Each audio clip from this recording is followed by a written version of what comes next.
ये यहाँ का मुकामी कब्रिस्तान है और ये कोयल बोल रही है।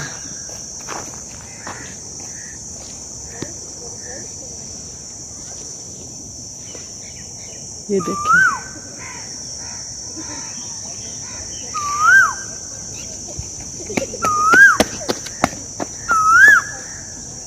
कितनी खूबसूरत आवाज़ है।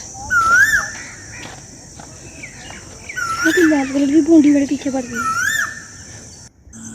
यहाँ कब्रिस्तान वाली साइड पर ये सफ़ेद सफ़ेद से फूल लगे हुए हैं।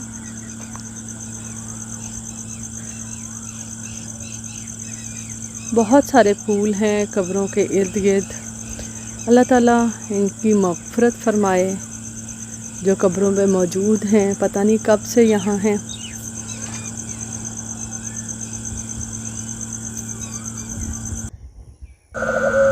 अब हम जल्दी से वापस चलेंगे अपने घर की तरफ क्योंकि शाम काफ़ी गहरी होती जा रही है। सूरज ग़रूब होने वाला है। मगरिब से पहले घर पहुँचेंगे।